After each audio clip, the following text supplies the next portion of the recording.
Hello, everybody, and welcome back to another episode of Fan Behavior and F1 Podcast.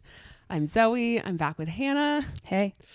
We asked for change in China. We did. And I don't know that we got change in China. I'm not so sure. I don't think we did. I don't think so. Which is really unfortunate. Not positive change, at least. No. I mean, I guess it depends on who you're talking to. And obviously, there was a lot happening this weekend. So every session, it gave us a different thing. Maybe we should have been more specific about what kind of change we were looking for. Totally. Did we might have messed up. No, I think we were pretty specific. I think as we went through the pyramid, we said, we hope this person has change in China, change in China, change in China. True. But it wasn't like a good or bad change. We just said change. Yeah. And maybe that was on us. And, you know, as we get into it, there will be some, there was some change. Yeah.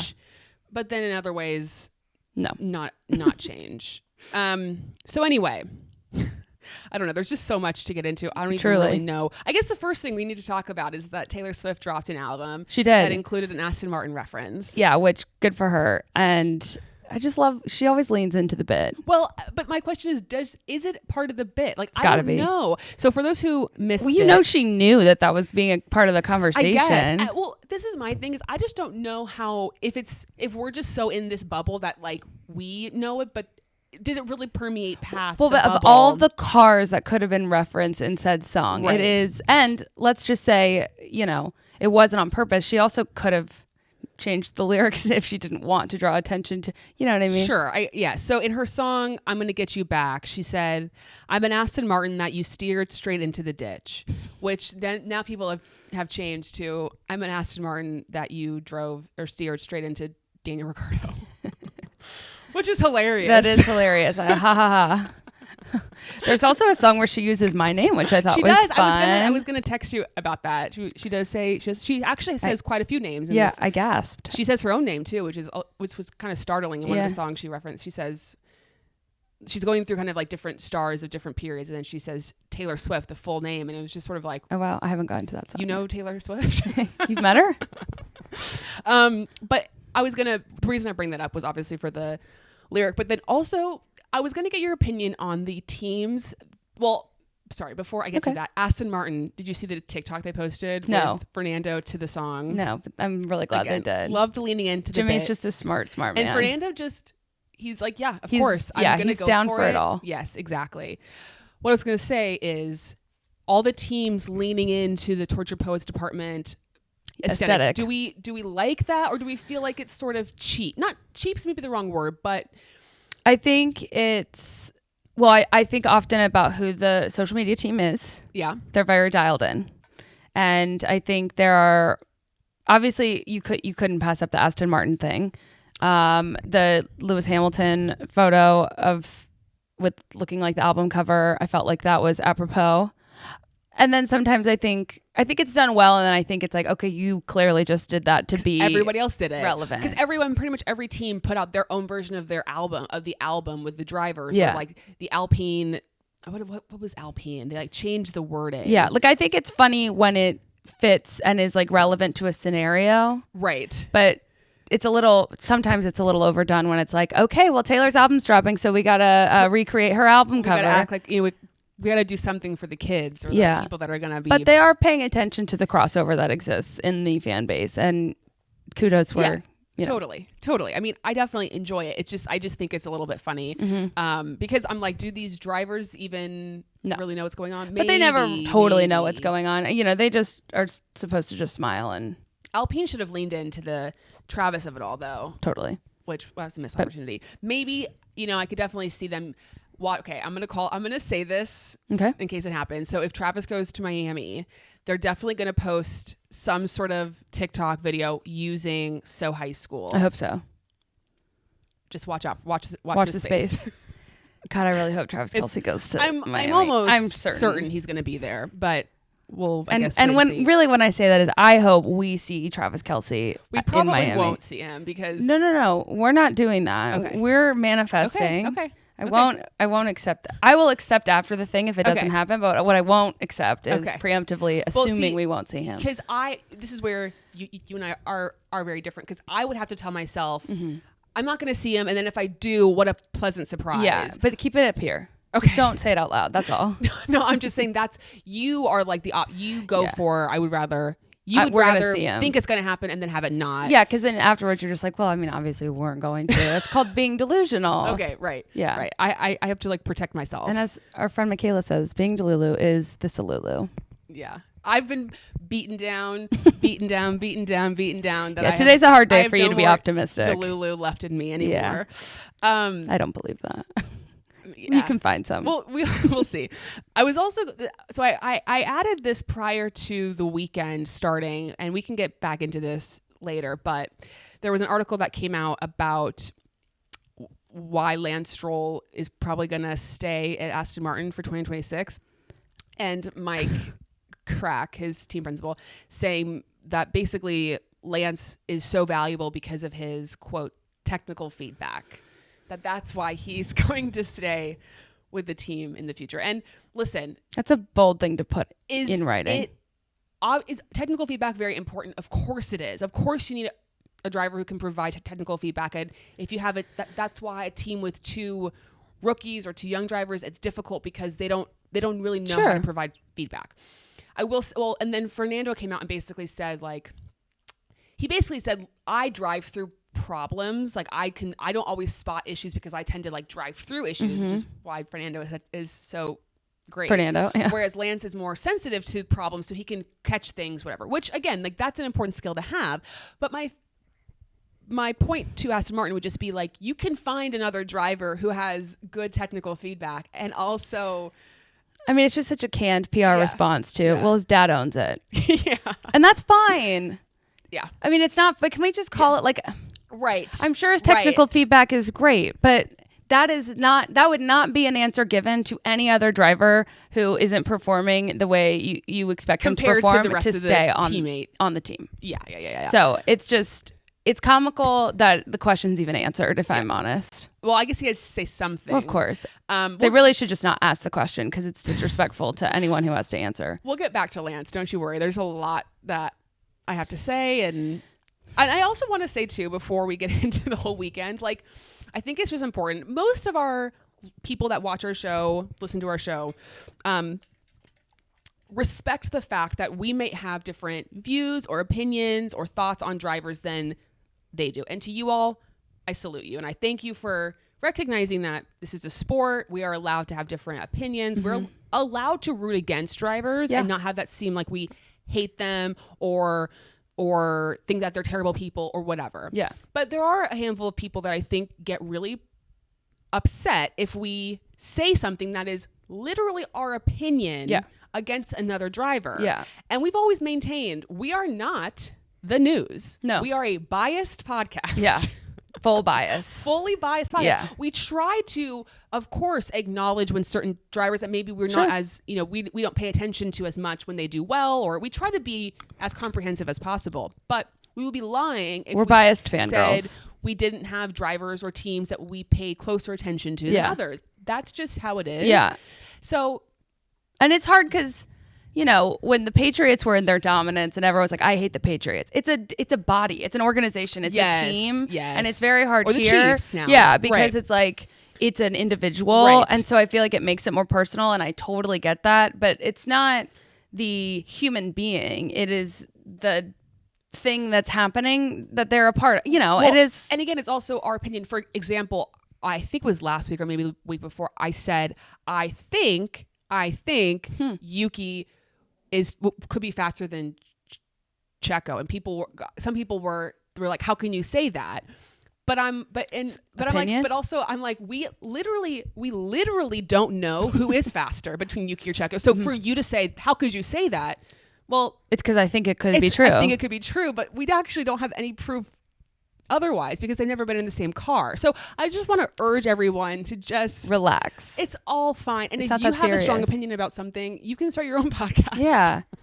And like, we love the opinions, but you don't have to disparage one person's opinion to tell us yours. It's totally, I mean, I have friends, I know people, we have people who do not like Daniel Ricciardo. Totally fine. Can't relate, but whatever. Totally fine. And I want to say, for those who have different opinions, but also are like, love you guys. I think that's totally great. Yeah. I mean, that's how we are. Great. 100%. Yeah. Lance. Lewis. Max. Yeah. Charles. Yeah. Carlos. Well, I was having a conversation with a coworker. Hey, people. Alex, if you're listening, about, he was like, so who's your favorite driver? And I was like, well, it's Max. And I immediately knew that he was going to be like, what? Oh, really? And he was. And I was like, look, I don't have to justify myself. No, to you. Of course not. Max is a great driver and he's a misunderstood human being. And I will stand by that for the rest of time. Yes, as you should. And I also think too, like, so much of us as human beings, right? When we meet people in our own lives, oftentimes the way that we feel about them, it's just based off of my personality compared to this other person's personality, right? Sometimes it's going to work and you're going to jive and get along, and other times it's just not going to work. But that person can be friends with lots of other people. Totally. And I think that's how it is with Formula One. Some personalities you connect with and you feel you jive with, and others you don't, and that's okay. Totally. So anyway, I just want to say that before we get into everything. Okay, the first thing I wanted to talk about was, did you see how, I think in FP1 and in the quali, the grass caught on fire? Yes. Multiple times. Crazy. And it was so crazy because it had rained. It had rained like a few days, maybe on Wednesday, it rained pretty heavily. It also rained during the sprint quali. So it wasn't like it was a super hot, dry weekend where maybe you could understand grass catching on fire. No. Crazy. So weird. I was like, this is huge black mark. It's good that it didn't happen during the race. And it's good it didn't like totally completely catch fire. But that was just so bizarre to me. So strange. Okay, let's get to the sprint quali, which was a crazy one. Well, initially it wasn't so crazy. Q1, Yuki qualified P19 in the sprint quali and the race quali. And we can get into this when we talk about Daniel, but Daniel like had his number until, well, I guess they both DNF'd, but he was clearly faster than Yuki this weekend, and he had a new chassis change in China. I suppose that counts for the change in China. And obviously it's still too early to tell whether or not that is like the difference maker and if that's going to continue for the rest of the season. And he even said like, this is a track where Daniel's won before. He's like felt comfortable here before, so that might play a part in it. And Yuki's never driven in China before. So, you know, those things factor in, but it was interesting to see just kind of the roles reverse and Yuki just have a really hard time. Zhou made it into Q3, which I was really happy for him. Me too. Because he didn't get a lot of wins this weekend, but that I felt like was a positive. Agreed. Okay, let's get to Q3 because that's when the rain. I do really quick because I wrote it in because I didn't watch practice and I hadn't seen it before, but Alex's helmet was one of the best things I've seen. As was later. It's my, understood later. Sorry to spoil that for you. It's okay. Yes, it was great. And Nico Rosberg all weekend, which we'll talk more, but specifically about the helmet. Crofty asked him if he would wear something like that, and he goes, "No, I wouldn't, but I think it's really cool." Nico was on one. Iconic. We'll get to that. Okay, so it kind of starts to rain in Q2, which was it kind of threw things off because a lot of drivers got their first laps in, but then they couldn't do a second lap because it wasn't going to improve. And whenever that to me is always I either want it to be a dry session, or completely wet for that whole session. But when it's like, it's going to rain or it's dry, but then it's drying up, like, I don't know. I just don't love that. Agreed. So Q3, it's wet, and they are just slipping and sliding everywhere. My goodness, it was crazy. Max is going off, and this person's going off, and was it No. Someone spun. I think it was Charles Leclerc spun in. Yes, Charles into the barrier. Yeah, into front the barrier. Wing broken ? And then it was like someone goes P1, and then they like lose their time, and then someone goes up, and a lot of track limits back and forth, and it was just what's happening here. And you had Lando up, and then Lando loses the time, and then it's Lewis up. And literally, was I watching quali? I was watching quali live because it was the night of the Taylor Swift album came out, so I'd stayed up for that. And then I was just like, well, let's just keep the party rolling. Man, your sleep's really been messed with. Been messed up. Challenged. Yes. It's Good been for really you. Stay strong. Well, thankfully, we're on the tail end. We're now that we're done with all the overnight races. I think we're back. We're going to be okay. Back in business. And it was, I mean, I was about to post Lewis pole position, and then Lando's time gets reinstated. I was like, I mean, I was still happy about it, but it was crazy just, though. It was just like such a emotional roller coaster. Yeah. Any thoughts about it from your perspective? Well, I thought it was interesting. I've never seen a lap being reinstated before, I don't think. So that was interesting. I'm glad that happened. Yeah. So just for those who maybe are interested as to why. So typically if you have track limits, if you're coming around for for your lap and on the final corner you have track limits, then not only is that lap deleted, but then your next lap is also supposed to be taken away because they claim that you could have had like it would have helped you carry more speed to start your next lap.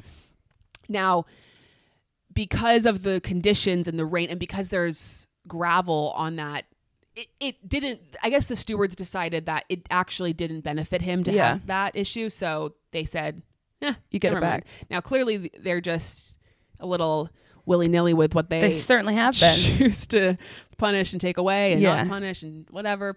But so that's why he got to keep his time. And I think Max as well. He had lost one for the same reason, and then they added that back in for him. Gotcha. And then I will say, Crofty, I took a lot of quotes down this weekend because they were really just bantering very well. But Crofty said, like, I'll take a sprint or a quali like that over a second practice any day of, any race, weekend, whatever. And I agree. I know that the sprint is controversial, but it does and the conditions made it really fun, but that was like a lot more fun to watch than. Oh, for sure. I mean, yes, we've said this before. The conditions play a massive part, and we'll obviously get to the sprint, but as to whether or not, and this is why I don't like it's the whole, you're judging something based off the outcome rather than like what it actually is. And so you're like, well, sprints are awesome because if it rains, it's so fun. But it's like, well, okay, is it good if it's just the standard version of what it is? And I mean, I think a quali is always, I've said this before, I think quali is always interesting.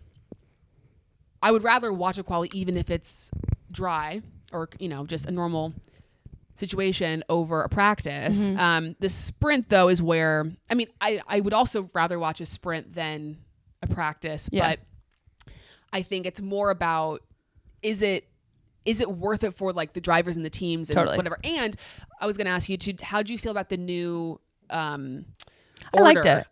I did too. Yeah. I liked that it felt more it felt more like you're easing into the weekend. Totally. And also I feel like for the drivers to be able to do the sprint quali and the sprint before you had the actual quali, you kind of got to maybe try some things out. Yeah. Get more in a rhythm. So they also decided, so typically in a typical sprint weekend, or I guess last year, the sprint weekend, you'd have FP1, you'd have race qualifying, and then on Saturday, you would have sprint quali and the sprint.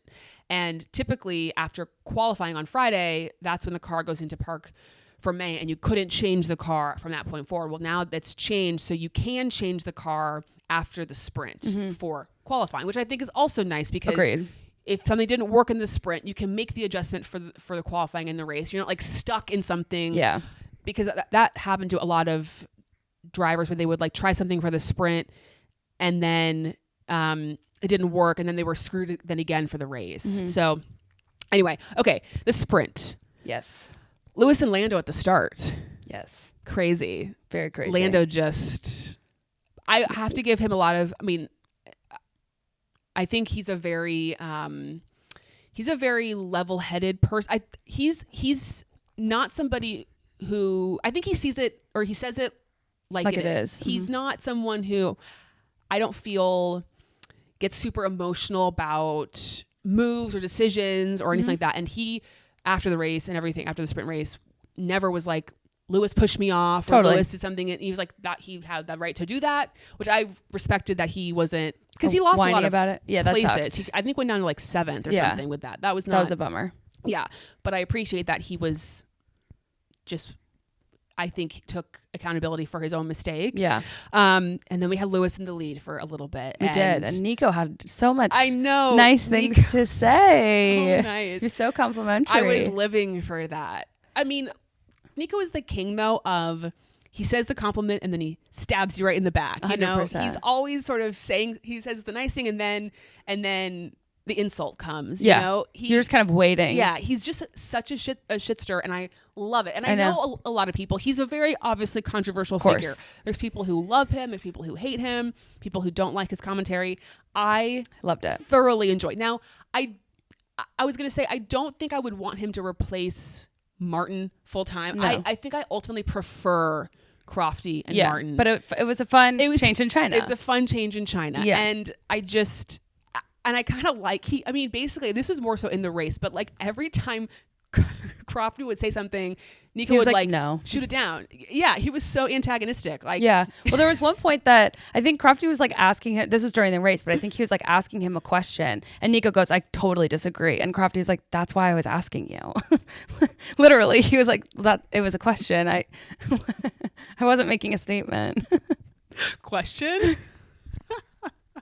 We haven't gotten that this year, which I'm kind of bummed about. Yeah, me too. I mean, we did hear. I don't think it was the same, but they said during the race, like, we're thinking Plan D. I know. I was Delta? like, oh, good. They're bringing the alphabet back. I did also during the sprint, they mentioned that it's been 50 GPs since Lewis has won, which is 49 wild. GPs that I've watched, because I think his obviously Abu Dhabi was the one before I started to watch. Yeah. Crazy. So Lewis had that lead, and I should say too, Max, it seemed like he was having a bit of an issue with his battery or something, so it's like, oh, maybe, and I think, was Fernando behind Lewis? I'm pretty sure he was. I think it was Lewis, Fernando. I was like, ooh, this is interesting. Lewis and Fernando, how's that going to go down? Yeah, always a good time. Well, Max just goes by Fernando, goes by Lewis. By some miracle, they figured out the engine problem. Hasta la vista, He went into, I think GP said to go into like mode 8 or something, and that seemed to really fix everything. So cool. Love mode 8. Then the battle between Fernando, Checo, Charles, Carlos. I mean, we had a bit of a through goes Hamilton with Mr. Chenko. We did. Chenko. I love that your dad's calling him that now too. We did have a bit of a through goes Hamilton. Through goes Chenko. Yeah.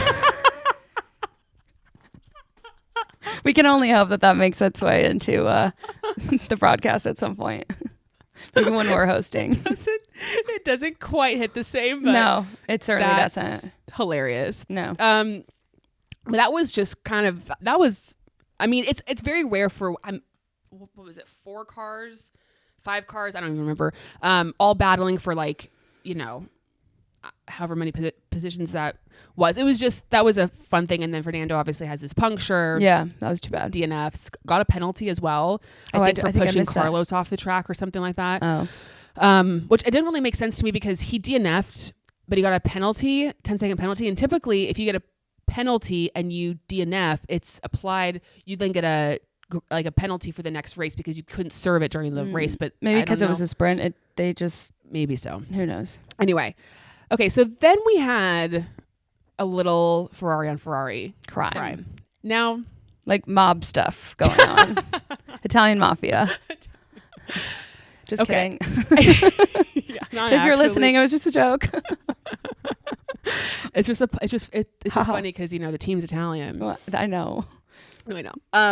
So listen, I said on Instagram that I had some thoughts that I was scared to share them, and I know I have been live in your fear, lean into it, hard on Carlos. Okay, I recognize that I am again biased to Charles Leclerc. Hannah's the Carlos correspondent, so if she wants to speak up on behalf of Carlos, it's in her power to do so. He's better. But my feeling is this, because a lot of people are saying Carlos is in his reputation era. He's like, fuck this team, I'm going to go for it. I totally respect that about what he's doing. Of course, and also I do have to say, people keep saying that he got fired. He didn't get fired. He just didn't have his contract renewed, but he wasn't fired. No. And I understand the comparison. He's told not to come back anymore, but it wasn't, he's without job. Yeah. He's without job. But, so I totally understand him wanting to prove himself, wanting to prove to Ferrari that they made a mistake, wanting him to prove himself to other teams. I get that. I would do the same thing if I was in his position. And a lot of people after the Charles Carlos thing were saying, like, from Carlos's perspective, he's thinking, well, what are What they do I going have to to do? live? Fire me? Yeah. I get that, but it's at the expense of somebody else who's not to blame for this decision. So you can be upset and you can take charge and everything in the race, but you don't have to like ruin the race of your teammate at the same time. Mm-hmm. That's how I feel about it. Yeah. Personally. No, I mean, I get that, but also if he was driving that way against any other driver, it wouldn't be the same. Like I don't know. I feel conflicted about it because it's always this thing of like you guys are teammates, but because you're teammates, it's your biggest competition. And I think it's a tricky situation because he's just doing his job in a lot of ways, and he's taking risks maybe that he shouldn't be taking, or maybe a little trying to prove something too much. But I don't know. It is what I mean. My point is he should have gotten a penalty for what he did to Charles Nico thinks so too. And I'm actually really surprised he didn't get a penalty. He didn't because it was his teammate. But that's dumb to me. Teams don't because unless the FIA decides to do it. But typically a team will lodge a request for a penalty, but they're not going to do it when it's their because it's their team, so it's not in their best interest to do so. And I guess my point is, if it was another driver from a different team, he would have been penalized or I think he should have been penalized for it, but he wasn't. And just the whole war thing between Charles and Carlos, just in general, like between the fandoms, I just think it's not Charles Leclerc's fault. No, it's not. Carlos doesn't have. I mean, I guess technically it is his fault because he, over the course of their time as teammates, was the better driver, and I don't think that's a controversial thing to say. No. I'm not speaking about this current season. I'm just speaking about the past seasons that they had together. So I guess you could say it's his fault, but he didn't make the decision to. No, of course, but it him. does also seem, at least from the limited amount of social media that is being shown about it, it seems like it's limited to the track. Yes, which is good. Yes, because I would hate for this to like cause them to have a riff. Yeah, I think they're fine. I think it's fine. I just think, and like, is Carlos going like directly against orders? Because also it feels a little bit on the team to. I don't think he's going against orders. Yeah, I don't think he's going. I just think I totally understand his feeling about having like a chip on his shoulder, wanting to prove himself, wanting to get the best seat. Again, I would do the same thing if I was in his position. I totally understand that, but I also it's kind of reminding me slightly of when, and this might be a bad comparison, but when George was in the Williams and he was fighting for the Merc spot and he like wanted it so badly. Yeah. And do you remember when he crashed into Valtteri? Like he was doing taking a little too unnecessary much risks. Yeah. Yeah, to prove that he deserved it, and it was at the expense of somebody else. Yeah. And that's just what I have a problem with. But Carlos, obviously, he's having a great season. I mean, Charles finished ahead of him in the race today, so I guess Charles had a bit of a better weekend than him. But comprehensively this season, Carlos has been a lot better. Yeah. So I'm not taking anything away from him. I just thought it was a little tough, so to speak. But anyway, okay, moving on to qualifying. Oh, really quick though, I was excited that the post-race interview that Jessica did it. Yes, that was cool. Jessica Hawkins. I do have another. That was fun. Thought about the sprint, and we can get into they're going to potentially revise the points for the race, but we need to revise it for the sprint. The fact that only 8 positions it makes no sense. It's ridiculous. Like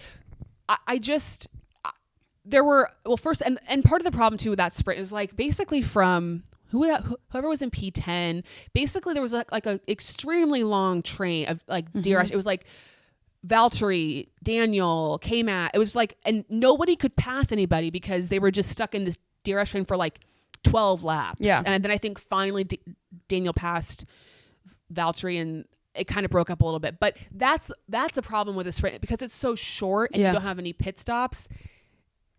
You could get a situation where not a lot happens. Yeah. And then only 8 positions getting points for a lot of these teams, they're never going to get sprint points unless something truly crazy Insane happens. Yeah, agreed. Or it's a wet sprint or something like that. But I think the first order I would think is to change, at least do 10 points for the sprint. Sure. At the very least, but even do more. Test out this new points system on the sprint first. Lower stakes. You can make them lower points or lesser points, or do 12 points for P1, 1 point for P12, or something like that. Yeah. I just think we need to give a little bit more because, again, for a lot of those drivers, they were just basically doing another practice session to prepare to see how the tire was going to work for the race. Yeah. I felt. I agree. Okay, qualifying. Yes. Logan had another spin. He did. And I don't know what to say anymore. Do you have any thoughts? Mm-mm. I just like, oops. It's... And I feel for him. I really do. I know. I feel because every time, like, really it's almost like you him. can see his face. You can hear his like, oh, not again. I know. And I typically don't have sympathy like this for drivers who continuously. I know. Maybe I kind of did for Nicholas Latifi a little bit, but I was a little bit. But he was also causing a lot of problems for other people. I think that's the thing is Logan's pretty much self-inflicting his own wounds to himself. Actually, I was saying this to my dad. Yes, I feel the same way. Logan doesn't really cause. Yes, it's more self-inflicted wounds for him. Which is sad. Lewis out in Q1. Shocked. And for him to go P2 in the sprint and then out in Q1. I mean, talk about a roller coaster. Toto's face should just and that's when Nico had some fun. I don't know. I could see him kind of I have to respect that he's willing to dish out the love, but he's also, oh man, that must be so painful. It's so patronizing. Lewis. So painful. Yeah. P18. Oh. Yeah. I did during that like moment, I wrote, is it bad that I like Nico's commentary? Because I'm just laughing. No, it's funny. It's funny because it's almost like he's talking the way we all talk when we're watching it and not as, the broadcasting team. Yes. But yeah, it was just like, and even his like post-race interview, which I don't remember having like, and I'm sure it has happened before, but it was interesting that they brought Lewis's like the sound of his interview into the qualifying session. I don't remember like ever having that before, although again, I'm sure it has, but he was just like, yeah, 18's pretty bad. I was like, yeah. And he was in such good spirits the day before when he was in P2, and he was just like, the most I'd seen him really smile in a while, just being like, Ni hao. Yeah. In that moment, actually, I was thinking too, he reminds me of like the Taylor Swift Harry Styles, who makes sure to know how to correctly pronounce a few really key phrases that makes the crowd go wild. I know. But it's just it's a differing factor between, that's like Lewis is always, whenever he's interviewed, he's always acknowledging the crowd. Thank you. And that's really the making of the star. Totally is the acknowledgement of everybody there. As minor as it is, saying hi in the language, it does make a difference. The crowd was roaring. They were like so happy. Yeah, big fans. As he said, LH44 is. I think he said we're strong here in China or something. Yeah, to that effect. He did. He was like the I think it was almost like he said the members of LH44 China, and I was like, is there a membership?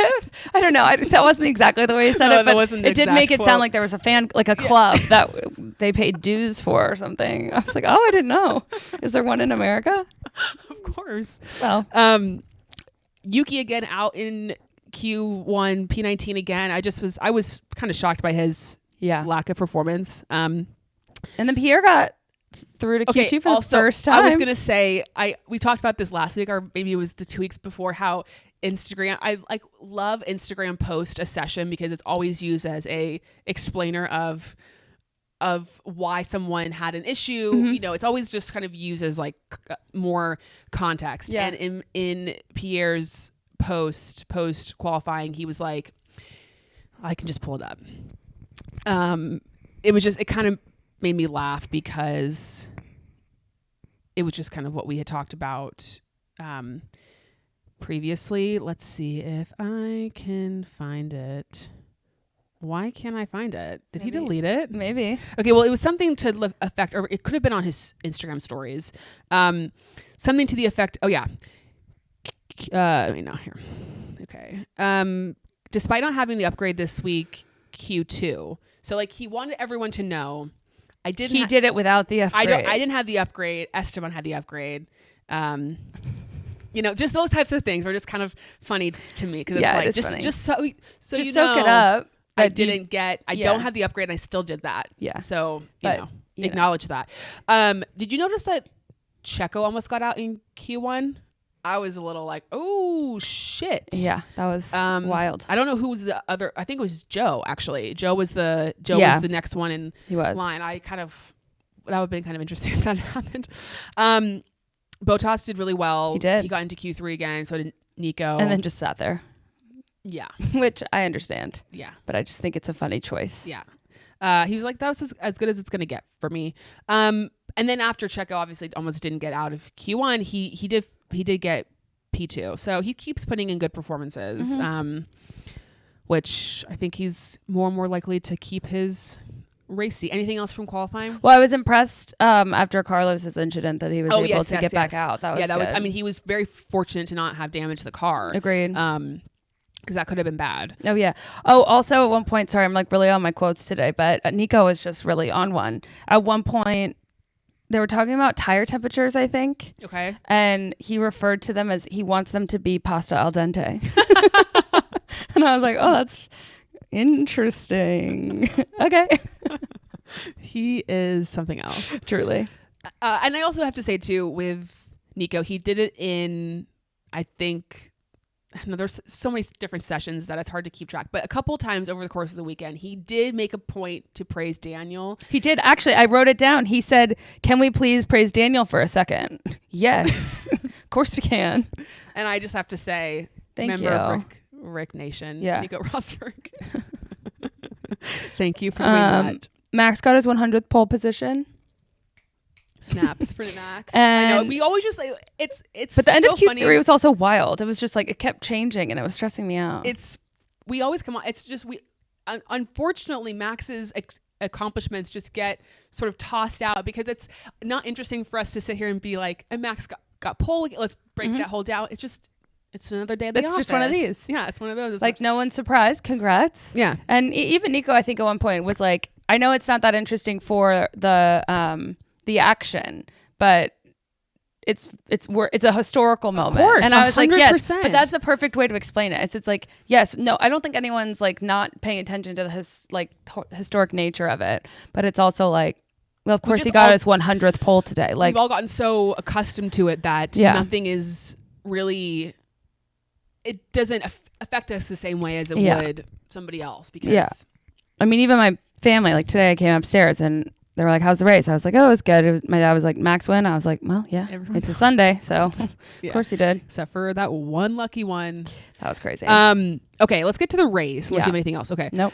So Fernando had a good start. He did. Popped himself up into P2. For a second, I thought he was going to pass Max. No, I was like, come on, Fernando. Would have been fun. It wouldn't have lasted long, but it would have been fun.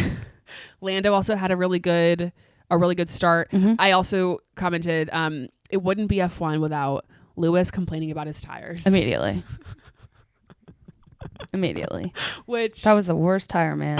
Man, I always love his use of man. I know. He throws it in there. And at least, I mean, I asked my dad this. Would you prefer someone like Lewis on the radio who's just kind of complaining, but not like, come on, like, what's going on? Totally. Or just sort of comment, like negatively commenting on it. I also wonder too, like, I know there's so much comms going on. Yes. And so I always am like, is the team, like the production team, just picking all the ones that he's talking about tires? Oh, well. And not when other people are talking about tires? Sure. Because, sometimes I'm like, I remember that it is a TV production and I'm like, okay, so you're telling a story. But yes, the story you tell consistently is that Lewis is always whining about his tires. Yeah, exactly. But I was going to say, George do you prefer that or do you prefer a Yuki sort of flying off the handle?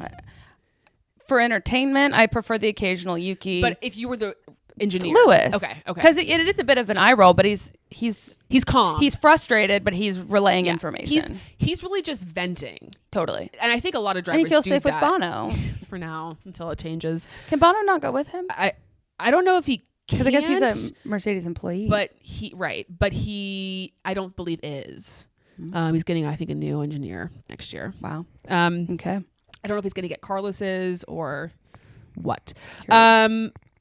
Oh my gosh. Okay. The Alpine mechanic that got kind of that was awful. I couldn't really fully see what happened. I mean, he was on the side of the car, right? Yeah. So and he kind of got knocked. So when the back right tire wasn't fully on, so when Pierre started to go, it popped off and hit him in the chest. Okay. I couldn't quite see like why he fell over because I was sort of it happened so fast. Yeah. Did appreciate that he checked Pierre in. checked. Yeah. That was great.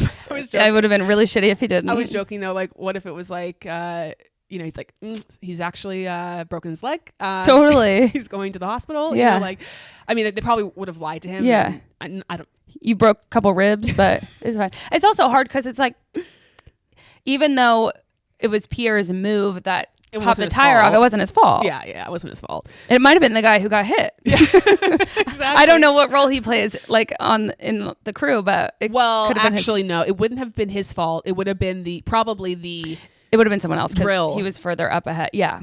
That goes on. But let's find that person. Let's take him out back. Yeah, I hope he's doing all right. He's definitely gonna have a bruise. Yeah, exactly. On his chest. Yeah, full tire spot. Yeah. Okay. Do you have anything you want to share before we get into Lance and Daniel? I don't. I'm just going through. I did get nervous about the alphabet soup plans coming back from Ferrari, but at least they were on D. Like, D's okay. It feels early when they're getting down to whatever I can't remember. There was that one. I mean, this was the Mattia years when they were down into the Z's. I'm pretty sure. Yeah, that wasn't good. I was surprised that Danny didn't pit during the safety car. Okay. Yeah, we'll get into that. Okay, and then lots of penalties at the end, which was fine. Crofty at one point said RB stands for really bad today. Oh, and he said to Daniel, if he wasn't having bad luck, he'd have no luck at all. I think that's it. We can talk There's about. some other things we can talk about afterwards. But I'm trying to go in chronological order. I guess we could first talk about. So Valtteri has an engine issue or whatever. Stops on the side of the road. He was very unhappy. Yeah. Takes some time to actually pull out the safety car. Daniel had pitted a few laps before. He got severely undercut too by Yuki and other people. Like they pitted him at kind of the wrong time to begin with. But then he was making good, like he was working his way through the it's fine. people, whoever they are. And through the grandstands. But when they pitted him, he started out on mediums and then they pitted him for them again. Mm-hmm. So it was like, that's always a risk because you have to pit again because you have to change your tire compound. And so it seemed like, well, if there's a safety car, this is kind of the best time to do it because you're going to have to pit anyway because you're going to have to change your compound. So you might as well do it now when you're going to save some time. Mm-hmm. I just didn't fully understand. And he was in P9 at that point. And I was like, okay, he did have pace. He did seem to be pretty fast. But would he have been able to keep his points if he had to pit? It just seemed strange. That already was a strange call to begin with. If they had pitted him, this wouldn't have happened. Chinese farmer. Amen. But so it was weird though because it's the safety car. I don't know if it was about to come in or they're about to restart, and it starts and they immediately. Or I was looking at the timetable and Stroll like immediately drops to pit. Mm-hmm. And I'm like, what happened there? That was kind of strange. And then we see Yuki get hit by K-Mag, which that was just like, what's going on aggressive there? K-Mag, he's a little. He and Carlos are driving a little bit the wild. Same. Yeah, he's out for blood, I guess. Specifically Yuki, like there's been multiple instances over the season where like they have some. We're getting into a suck my balls mate situation, I think, with the two of them, and it's interesting. Like I don't know if K-Mag's just like fighting for his life, thinking he's losing his seat, and that's fine. But like you're becoming a risk. It's also a safety car restart. You don't need to be so aggressive at this. I mean, I understand you can be aggressive, but like it was very unnecessary. Yeah. appreciate it. I mean, I was worried when we had that. Yeah. It was Yuki. I thought, oh shit, he's Here gonna he be. goes. But he was pissed, but not at K-Mac. He Yeah. didn't, or that we heard. He didn't say like, "Fuck this guy," Yeah. you know. Which he just goes, I'm out. I think he says, "Fuck, I'm out," and he's just driving across the grass and just bop around. At least it didn't catch on fire. Yeah, I think part of me wonders because he was kind of. I mean, he just had not a great weekend as a whole, and part of me wonders if he was just like Perfect. yeah. That's good. Good for I'm me. ready for a rest. He's Yeah, probably exactly. hungry and But then we see the replay. They didn't show it live, or at least from what I could tell, the replay of Lance just going straight into Daniel's ass. yeah, claiming to have been brake checked. Which was first of all. Okay. It's Wildly a safety inaccurate. car restart. So they're all bunched up. He's like, a brake test. First of all, of course you're braking because you're going into a hairpin turn. Like it's a sharp turn. There's multiple cars in front of you and Daniel. You're quite literally and in bumper to bumper traffic. and everybody is braking. And he's just, and I was like, what the hell is he doing? And they're not moving fast. It's the restart. Like it's not, Yeah. you should be able to avoid catastrophic action in that type of situation. Daniel was braking quite literally so that he didn't hit the car in front of And you know him. who the car in front Oscar. of him was? Poor Oscar. I mean, Accidental Australian crime. I mean, and we've had too much Australian on Australian crime because we all know how Daniel broke his wrist, was avoiding action I know. of Oscar. And actually, Oscar had a very funny quote. And I'm going to see if I can find God, it. I love him so much. Defending his fellow Aussie, which I appreciated. I'll see if I can find it. But I felt bad for Oscar as well because again, he's just, what's the word I'm looking for? When someone's like additional damage. Collateral damage. Collateral damage. Thank you. You're welcome. Oh yeah. Okay. Lance said that he crashed because drivers ahead suddenly braked, and then Piastri's response, yes, but everyone else didn't crash into each other. Suddenly braked. Yeah. Pay attention. So okay. So then we had Lance on the radio just saying, he brake tested me. "What an idiot!" Whatever. And at that point, I'm like, "Excuse me?" me." I was about to fly to Yeah, and I China was annoyed at first when he said it, but that was even before I saw how close Daniel was to Oscar and how he hit the brakes because quite literally, like, that's how driving works. He had to. Yeah. And then I was like, okay, Lance, maybe he'll change his tune when he sees what actually happened. But did he? No. So then, Dan, and okay, we said this before about Daniel and about also Oscar. They are not of the drivers that you would think of who like have a temper or who are not afraid to kind of go in and say stuff. When I think of that, I think of, and I'm not saying this is right or wrong. This is just kind of how it is. I think Max is not afraid to say stuff.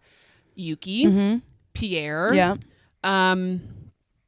Who else? I feel like Fernando probably. Fernando. Ocon can be that way sometimes. Yeah. I mean, there's a lot of drivers who aren't afraid to throw things out and say shit and whatever. Daniel is low on the list of drivers who go at people. Yeah. He is very level-headed. He's very level-headed. He's very PR-ified in that way. Like he doesn't have understood is just he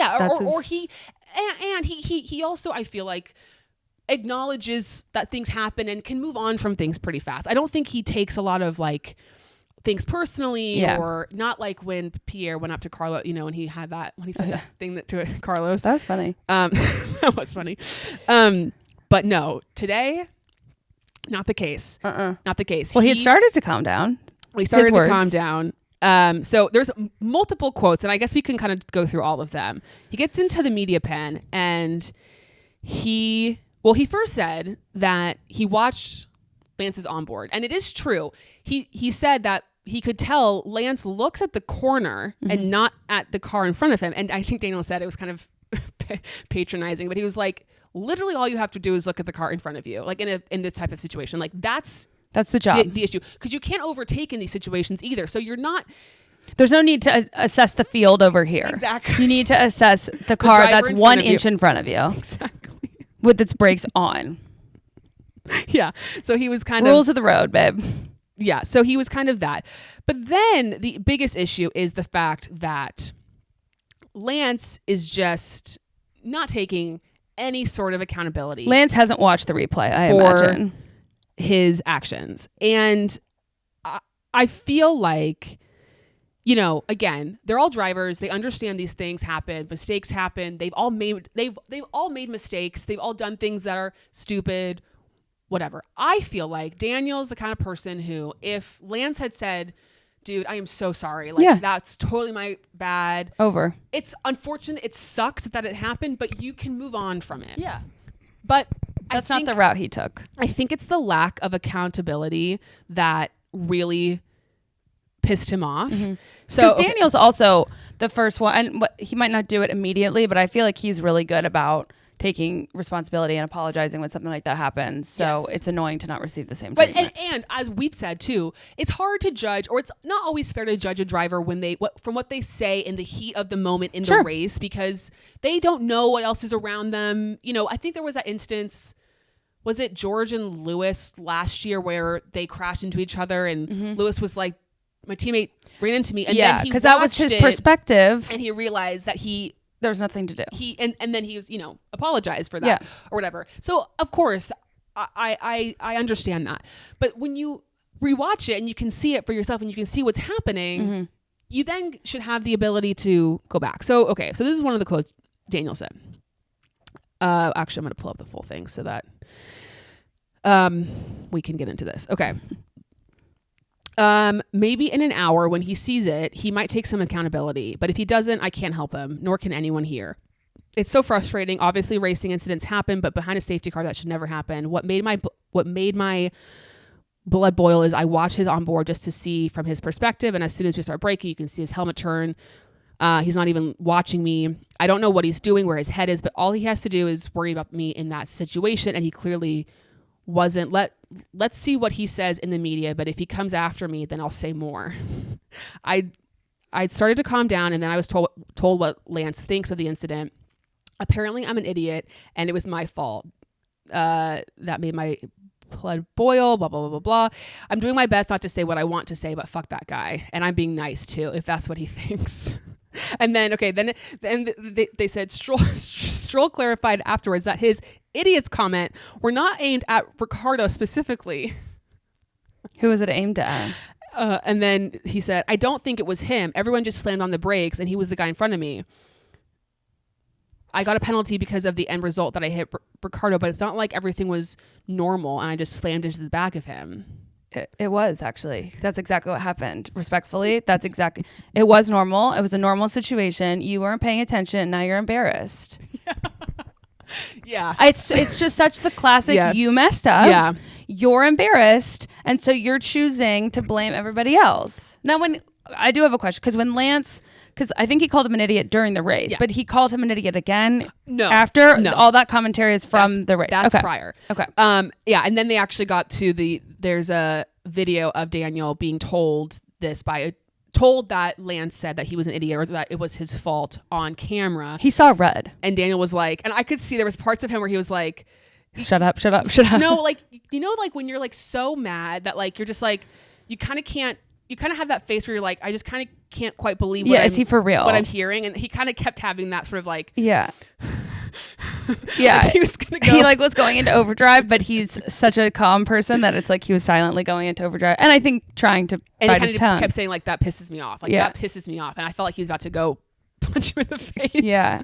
And listen, again, mistakes happen, but own great. them. And then I think Lance was really pissed about getting this 10-second time penalty. And I'm just like, guess who else is really pissed that you made them stop their race? And the race is over. And to be fair, he ruined two people's races. Yeah, he did. Like he didn't just ruin. I mean, Piastri finished the race and he got points, but he had a lot of damage. And he couldn't really do much past that point, and that sucks. Then the other issue is, and I'm gonna get back to Lance more, but I'm just going to really pile on him today. But then even worse. So Nico, when that happened, Lance is behind Daniel. Nico's behind Lance. Lance runs into Daniel, and then Nico passes Daniel. which you're apparently not supposed to obviously pass somebody on a restart. They then have the other yellow flag, or the other safety car comes out because Yuki had his problem. So they do a whole other one again. And at that point, Daniel's like, well, I'm going to take back this spot from Nico because that was my spot and he should have done it well. According to the rules, they got sent to the stewards after the race. And technically, because Nico because Daniel got hit and had like a obvious problem, I guess was like the wording, Nico was allowed to pass him. Okay. But Daniel was not allowed to pass Nico back. So Daniel has a 3-place grid penalty for Miami. What? Yeah. I know. It's when it rains, it pours. But what? I know. Couldn't he just like, if he's taking his place back, isn't that just racing? Like, I'm not trying to be an idiot here. I just don't understand. He took it over during the second safety car. He overtook Nico under the safety car. No, this is all stupid. Right. And it's unfortunate because technically Nico was allowed to pass Daniel in that situation because of the obvious problem that Daniel had. But then it's just, I mean, what I infer this to be is just sort of a, like, they didn't obviously know all the rules. Yeah. Like, he thought what he was doing was the right thing to do. Well, it seemed like Hulk also thought it was the right thing to do, maybe. Yeah. So anyway, so he has a... Ew. I know. And what's unfortunate is that if we had known this, I don't know if they would have given the penalty like when the race was going, but if Daniel had just kept going and had been told the penalty during the race, he would have just served the 10-second, because it would have been a 10-second time penalty probably. Yeah. He could have served that in the race. Yeah. And then DNF'd. But because he DNF'd, classic stewards, he has to do it at the end. So it's just really unfortunate for him. Now, some people do think it might because the next race in Miami is a sprint race. It might affect the sprint? It might just affect the sprint, which would be nice. Good, because obviously the likelihood of him getting points is already going to be low. So let's hope for his sake, because that was hard. That's very harsh in my opinion. I think. And for like Lance, again, he gets no additional, I mean, he did get like a penalty point or whatever, but it's just harsh. The other thing that's always really difficult for me to like try and defend Lance a lot is like, it adds to the storyline that he is entitled. This is what I wanted to get into. I'm so glad. And it's really frustrating because he's not a bad driver. There's a lot of moments where he does a lot of good things. Yes. But something like this happens and you just come off like a brat. Yes. Who never can do no wrong. And it doesn't matter if I was watching this show the other day. Sorry, I always bring up the TV shows I'm watching, but it's Law and Order, so everyone knows what that is. But this guy, they're like trying to arrest him because he's an absolute horrible monster. Yeah. And it turns out he's an informant for the FBI, so he's untouchable. I'm not saying it's apples to apples here, but it's very frustrating. It is frustrating that he can get away with a lot of stuff. I mean, yes, I know he got a penalty and all of that, but it's the behavior. It's also the fact that none of these issues or these things really affect his future in Formula One because his father owns the team. Yeah. And I completely agree. Listen, I've always said this. I think we all can agree in terms of like pay drivers, whatever. Mm-hmm. Lance is not the worst one. And part of that is the fact he's been in Formula One for quite a long time and has experience. He Lucky has him. Terrible racecraft. The amount of times that he has caused incidents, problems, running into people, penalties, because he just has he just doesn't have good awareness. Yeah. And that is a consistent problem with Lance. I mean, remember COTA 2022 when he sent Fernando literally airborne? That was crazy, yeah. Like, that is a weak part of Lance's driving. Technical feedback. And to your point, it's just really frustrating that there are, and you could even point, we said this before, Daniel's I think is a good driver, and he has had he has earned his right to be on the grid based off of his driving, I think. but he's also there because he's Immediate popular sunshine, and all that stuff. That plays into the why he's there. I'm not going to sit here and ignore that. But we said this before too. Lance would not be on the grid right now if his dad did not own a team. He just wouldn't be there. And I don't think anyone can dispute that. Yeah. I don't. And that's what's frustrating. Yeah. That's what irritates me. Yeah. And we're going to lose probably some people this year from the grid who could deserve a C, deserve that C. And it's just, and I saw someone on Twitter say this, like, Aston Martin will never be a serious Formula One team if they choose to have Lance Stroll as their driver. They just won't. They will be a decent midfield team if they have, and that's not to say they can't have a great car, but as a team as a whole, if they want to challenge for constructors and all that kind of stuff, you're not going to be serious until you get rid of Lance. They're a team, they could have Fernando Alonso and Carlos Sainz as their drivers. Or Fernando and Yuki. I've always said this. Yeah. Or Fernando and, I mean, really, like a good chunk of the drivers would want to be in that seat because it's a good car. Yeah. He's consistently outperformed by his teammate. I mean, Lance goes out in Q2 again. Fernando qualifies P2, right? Yeah. I'm pretty sure. I've like reached my limit of being okay with this. I just have. Yeah. And I know there's people that probably listen to the show who are fans of Lance, and that's totally fine. Obviously, like our friend Emma from Track Talk is a Lance fan. I have no problem with people being a Lance fan. It's frustrating. It's really frustrating for me. And yeah, I could have forgiven him if he had just taken ownership of the situation. But it's his like, he's so passionate about not taking accountability. Yes. It's icky. Yes. And just pay attention to the car in front of you. Just do that. And I did wonder though, Scotty is going to have to be doing some I was going to ask you this overtime. because sometimes I'm like, he's not involved. But sometimes I do. Like today I was like, what is Scotty, like how does that work? Yeah. What is that conversation like? And like Chloe even, like, does Chloe understand? I'm sure she does, but like, whose side is she taking in that? Because as an older sister myself, I would be like, you are wrong. Oh yeah, you're dumb. I love you, but you're dumb. Yeah, I mean it's not difficult too. But yeah, it's just such an interesting dynamic for Scotty to have a best friend and a brother-in-law who are currently feuding. Well, and also like the brother-in-law thing is always interesting because. Yeah, there's no guarantee you're gonna jive with your brother-in-law. So there's a good chance. I mean, we don't know Scotty's relationship with Lance, and it seems like he likes him. Yeah, obviously.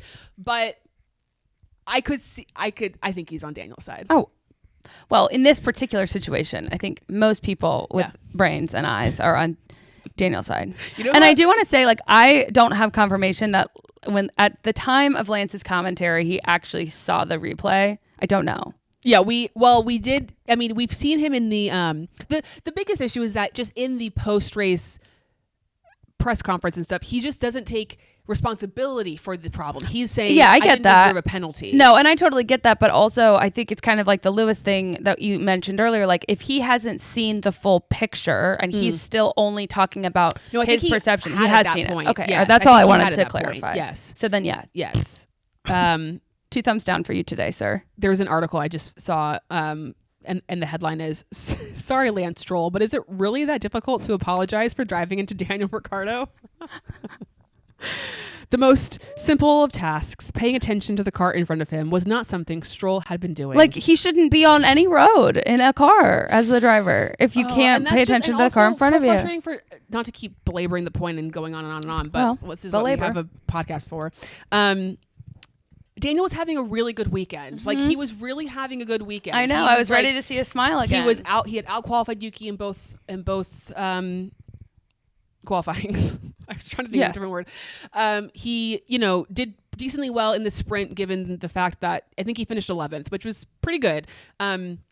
He was on track. He had a good pace, seemed like he was doing well, all that stuff. Like, had made a real significant jump forward, and he just continues to not be able to, like, I feel like this happens we talk about Brazil last year. Yeah. When he had when he was a lap down, but he was fast. It's Yeah. like whenever he has pace, something. It's this, but then this happens. Yes. Yeah, he can't get away from that. It's never like. And Crofty said it best. If he wasn't having bad luck, he would have no luck at all right now. What do we have to do? I don't know.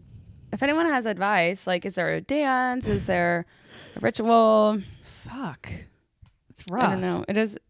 It's rough. Anyway, so that was that on that.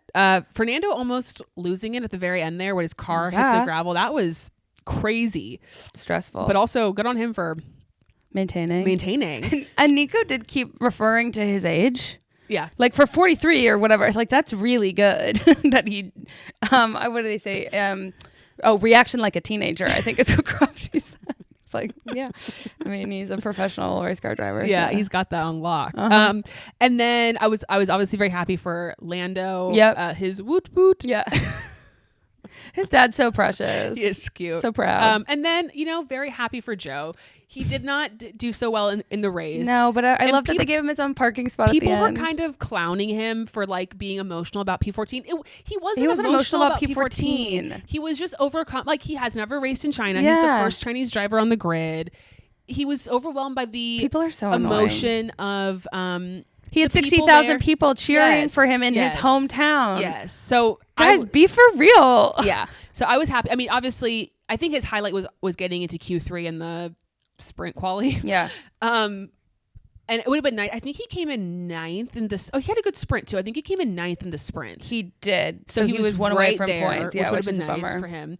But so that was impressive. The race was obviously not as good for him, but he finished it. He finished it, and it was just nice. I don't know if he's going to be on the grid next year. I kind of think it's not so likely, and at least as of right now. Yeah. And I'm glad that he at least, no matter what happens, he at least got to race in China. Yeah, absolutely. I mean, I think he has hit the peak of what he wanted to accomplish, if nothing else. Like, yes. He got to live out a dream. Yes. And I think that's amazing. Exactly. Wanted to go over our drafts really fast, just like the points. Yeah, can we talk about the trophies really quick? Oh, yes, of course. Those were very cool. They were but cool. Also at one point, I think Lando was really just like looking he was at like it. analyzing every corner But of it. was kind of laughing. I was like, is he trying to figure out how he can break this one? Okay, that's literally what my parents and I were talking about. Really? My dad was like, what are the odds he's going to break this? I know. He's like, one. how can I break this one? Anyway, So I just thought funny. those were really cool. I completely agree. Okay. Yeah, let's talk about our drafts. The draft. So Hannah had Fernando and I had Checo. So we didn't talk about this on air, but Hannah and I established, because we hadn't had a sprint weekend yet. So we hadn't established the points that we would give out for a sprint weekend. So with a sprint, obviously, if you finish P1, you get 8 points. If you finish 8th, you get 1 point. So we're going to apply those to any other sprint going forward. And then for qualifying, because we still want to reward points for quali. So we're going to do half points. So if you get P1, if you get pole in the sprint quali, you get 4 points, down to P8, which you get half a point. That might be confusing, but that's what we're going to do going forward. So for me with Checo, so I got 1.5 points from the sprint quali. You got 3 points from the sprint quali. I'll take it. For Fernando, Checo got 6 points in the sprint. Unfortunately, Fernando DNF'd in the sprint. He did. No points there. And then Checo came in P3 in the race, so he got 12 points. Fernando came in, I believe, 7th, but he got fastest lap. Ooh. So he got 7 points from that race. So in total, I got 19.5 points this weekend, and Hannah got 10 points this weekend. Well, so let me just see what we're at right now, numbers wise. Can you do fast math?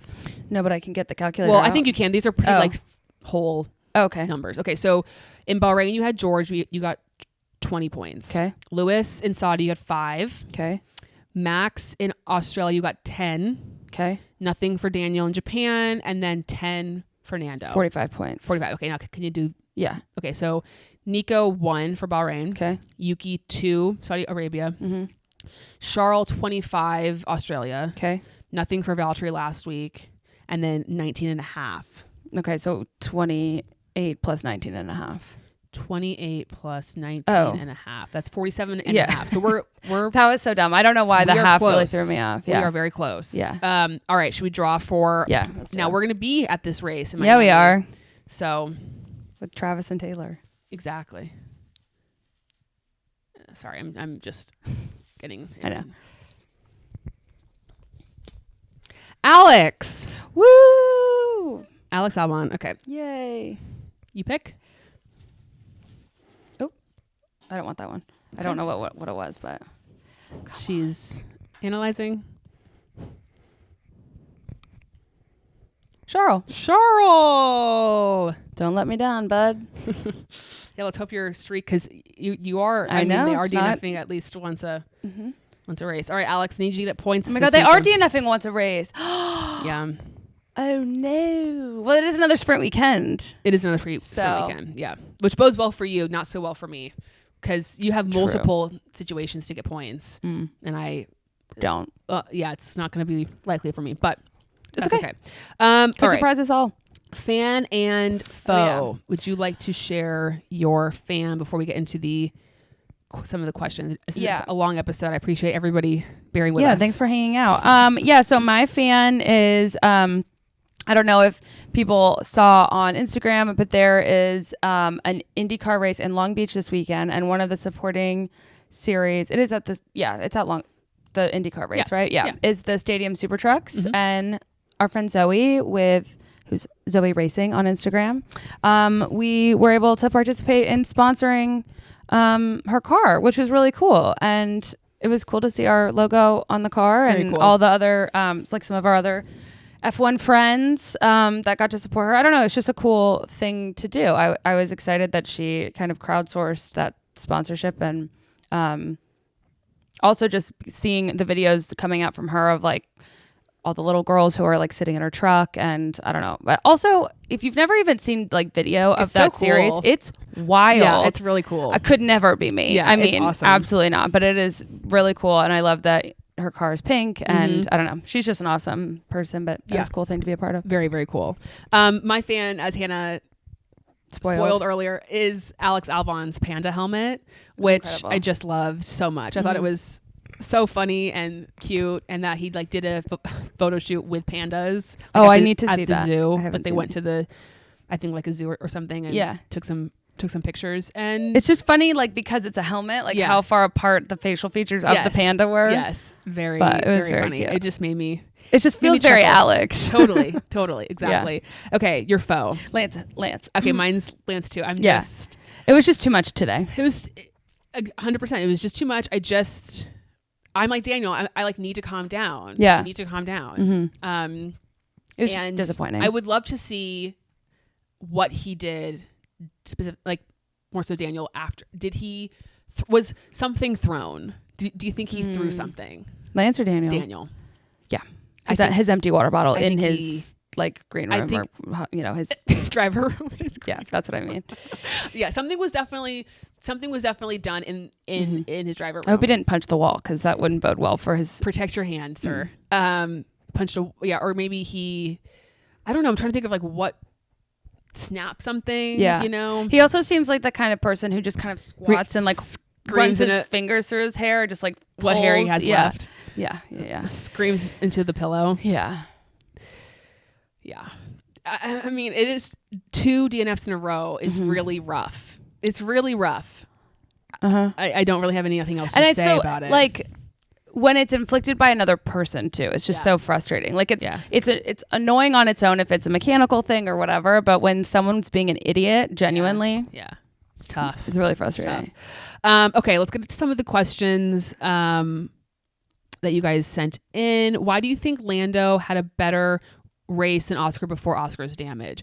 People have been talking about how Oscar has like struggled with tire management. That's his weak spot in terms of a race, that he doesn't manage his tires quite as well as other drivers have. And I think that's just something that comes with time and getting experience in Formula One. And I think it's difficult to was it Yuki a few races ago when he talked about how he wasn't going to be able to do the strategy Daniel was going to do because he didn't manage his tires as well. I just think as you progress, as you get more and more years, you just learn how to handle your tires a little bit better. And I think that's a big part of it. Because in qualifying, he's pretty much right there on pace. If not, I mean, he might be a 10th off or something like that, but he's right there. It's not like he's, oh my gosh, why is Oscar out in Q2 and Lando's getting to Q1? Totally. So I think it's ultimately that.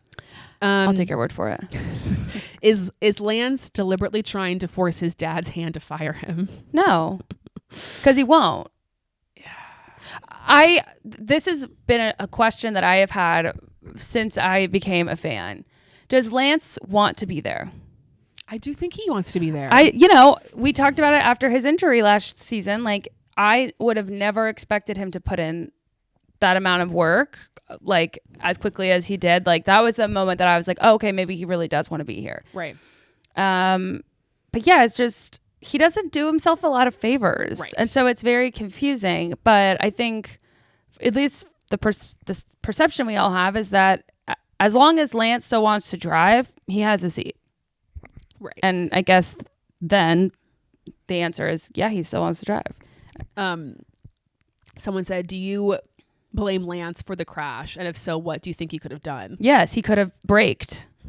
Could have kept his eyes on the car in front of him. Sorry, I wasn't yelling at you. That sounded really aggressive. But yeah, I mean, it's like, if there is a fender bender and someone in front of you was braking and you didn't brake and you crashed, it's your fault. Right. That's how that works. Right. And I think the whole thing was that it did start, the reason everyone kind of had to quickly get on the brakes was because it was either Fernando or someone ahead had like I can't remember if they something happened, they broke too soon or something. It caused a domino effect. So everybody had to react, but everybody was looking at the car in front of them instead of off to the side. Reacted accordingly. So I love that he said that on the internet. I know. Well, no, he didn't say it. He said it like in an interview.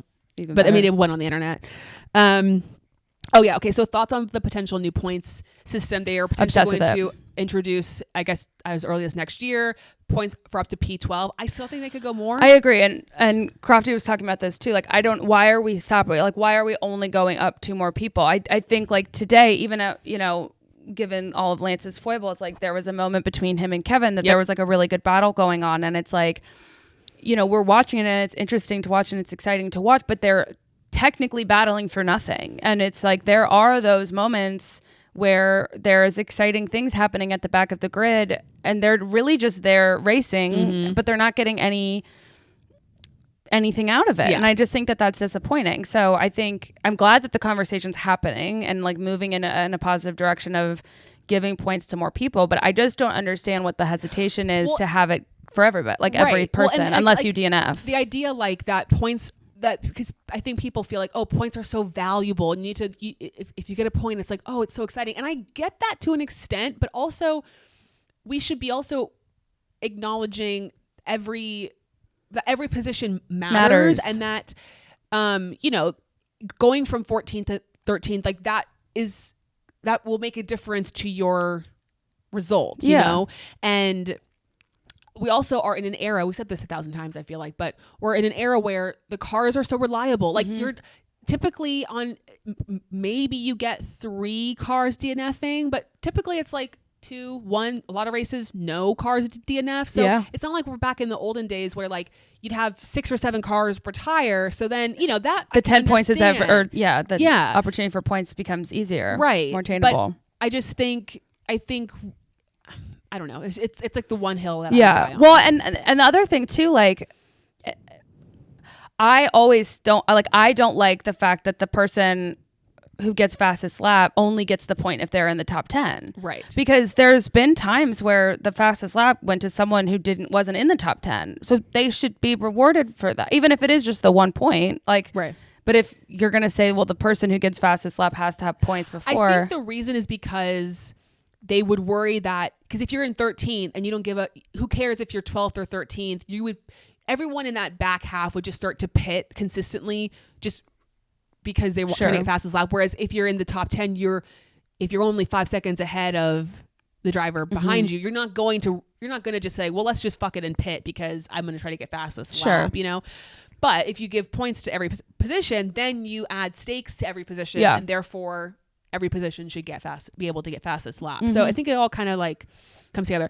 Someone said, I really feel like 2018 Red Bull Daniel is coming back because of how pissed he is.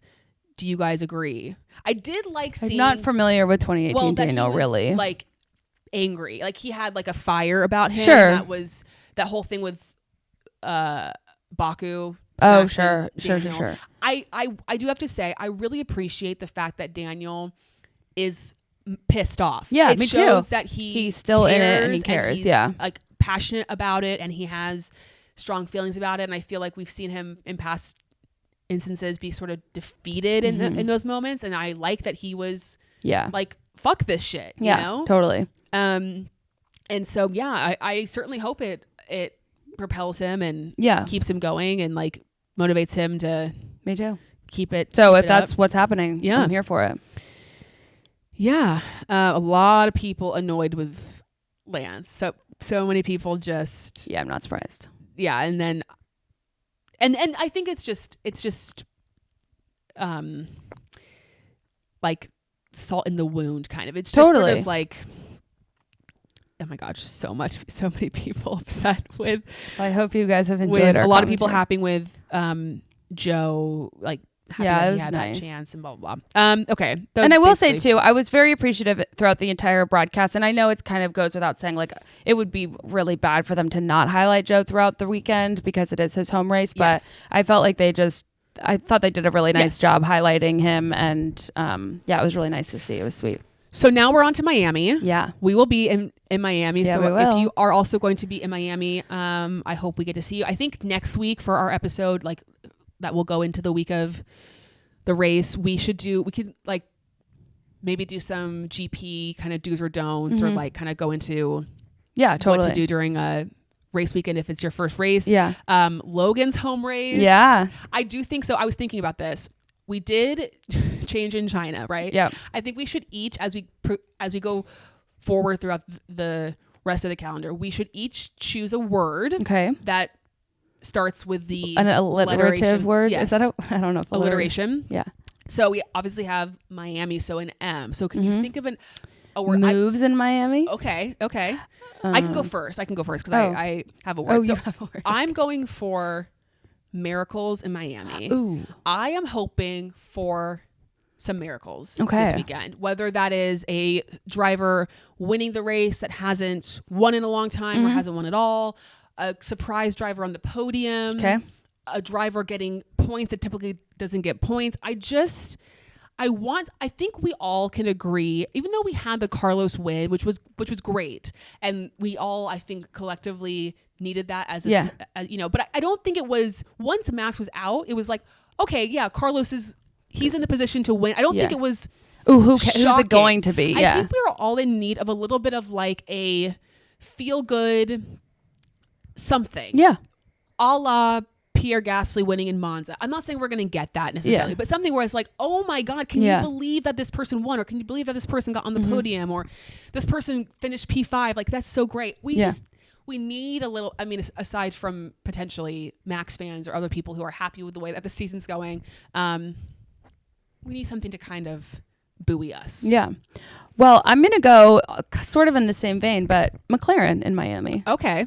For sprint or race. Like maybe we get something. Both of them up there. Yeah. Would love to see a Lando win sometime this year. Yes. And if it's in Miami, be great. All the better. Yeah. I do also just want to ask our friends out there, if you're going to Miami and you do happen to run into Travis Kelce, drop our name. Just let them know about the podcast. Let them know that we live in Kansas City. Maybe show it on your phone. No pressure. Yeah. But we love it if you did. If you see anyone, Otmar. Totally. I would love to run into any of the Otmar. Drivers. I'm so desperate to take a selfie with Otmar. Gunther. Like, I mean, lots of people that we would appreciate. Certainly. Knowing who we are. Certainly. So yeah, this has been a long episode. It has, but it's been a joy. Stay tuned tomorrow for our China pyramid ranking, because we are going to go full Dance Moms. We have a whiteboard. We're going to be ripping off names and or papers and revealing everything. So, it's going to be a Watch lot more this space. more interactive Yeah. and more fun than it Than has us been just in the past. Vanna Whiting at nothing. Exactly. So. But thank you all for listening. We so appreciate all of you. And, you know, again, I know we kind of have been all over the place and sort of on edge, I would say, this episode. We have. At least I have been. But I do sincerely. But it sounds like the people are also on edge. So yeah, we can all collectively be on edge together, and just hope for better. The sun will shine on us once again tomorrow, hopefully. Yeah. All right, guys. We'll see you next week. Enchante.